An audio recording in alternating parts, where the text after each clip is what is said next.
कैसे हैं भैया आप लोग? बढ़िया।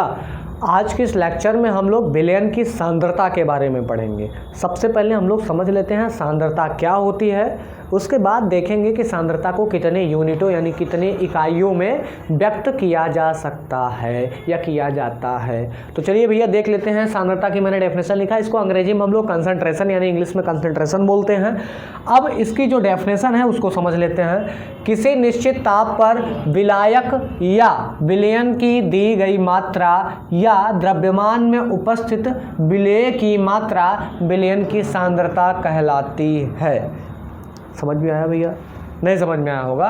इसमें कह क्या रहा है, किसी निश्चित ताप मतलब टेम्परेचर जो होगा वो आपका एक निश्चित होना चाहिए। जैसे एज अ टेम्परेचर मान के चलिए, हम लोग मान लेते हैं 23 डिग्री सेल्सियस।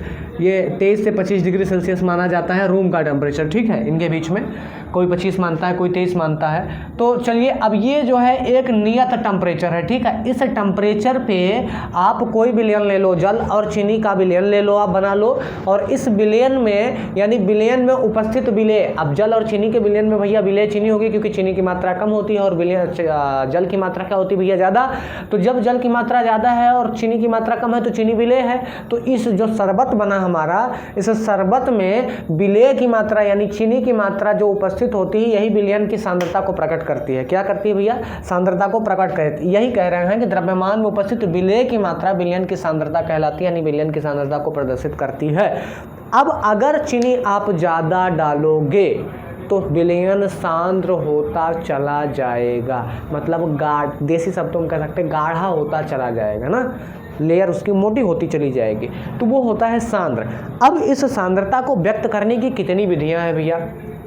तो हमें छोटे लेवल पे बहुत से क्या होता है कि छोटे छोटे एग्जामों के लेवल 9th 10th स्टैंडर्ड के एग्ज़ाम में बहुत सारे यूनिटों को नहीं पढ़ना होता है, लेकिन फिर भी इस लेक्चर में हम लोग थोड़ा सा जान लेते हैं। उसके बाद फिर हम लोग अभी रेलवे के क्वेश्चंस कर रहे हैं, तो उस क्वेश्चन से रिलेटेड क्या करेंगे भैया, हम लोग जितने टॉपिक पढ़ना होगा उतने टॉपिक पढ़ के उससे क्वेश्चंस लगाएंगे। तो अभी देखिए सांद्रता को व्यक्त करने की दो विधियाँ होती हैं। एक तो होती है भौतिक यानी एक होती है रासायनिक, मतलब दो यूनिटों में प्रदर्शित किया जाता है, एक भौतिक यूनिट और दूसरा रासायनिक यूनिट। तो भौतिक यूनिट के अंदर हम किन किन पॉइंटों का अध्ययन करते हैं उसको चेक कर लेते हैं। तो भौतिक यूनिट में भैया हम लोग पहले देखते हैं भार प्रतिशतता, और उसके बाद देखते हैं आयतन प्रतिशतता, फिर देखते हैं भार आयतन प्रतिशतता, फिर पीपीएम में सांद्रता यानी पार्ट पर मिलियन में सांद्रता।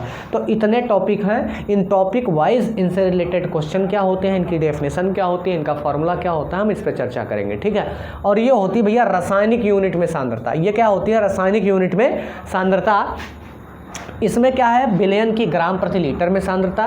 फिर क्या है? विलयन की नॉर्मलता क्या होती है, विलयन की मोलरता क्या होती है। इसमें आप मतलब कैसे प्रकट करते हो सांद्रता को, इस सब में बताया जाता है। चाहे वो ग्राम प्रति लीटर में सांद्रता हो, चाहे वो नॉर्मलता हो, चाहे वो मोलरता हो, चाहे वो मोललता हो, या मोल प्रभाज यानी मोल फ्रैक्शन हो। तो इन सभी का अध्ययन क्या होता है भैया कि थोड़ा सा बड़े लेवल यानी 11th 12th में होता है। 11th की कुछ पुरानी बुकों में दिया है, ठीक है, रेफरेंस में एनसीईआरटी में वो भी थोड़ी बहुत नाम मात्र की चर्चा होती है। तो इसमें चलिए देख लेते हैं। अब क्या होता है कि हम इन सभी टॉपिक के बारे में चर्चा करेंगे, क्योंकि जो रेलवे में पिछले कई सालों से पूछे जा रहे हैं प्रश्न, वो क्या कर रहे हैं कि इनमें से इसमें पूछ लेते हैं, इनमें पूछ लेते हैं, इनमें पूछ लेते हैं। इन पे हम चर्चा करने का प्रयास करेंगे। तो नेक्स्ट वीडियो में हम किसी एक टॉपिक को उठाएंगे या दोनों तीनों टॉपिक को उठाएंगे, इनसे रिलेटेड फार्मूला को बताएंगे और उसके बाद इनसे रिलेटेड क्वेश्चंस को उस वीडियो में हम ऐड करने का पूरा प्रयास करेंगे, ठीक है भैया। तो ये वीडियो अगर अच्छी लगी हो तो कमेंट और शेयर करें, ठीक है।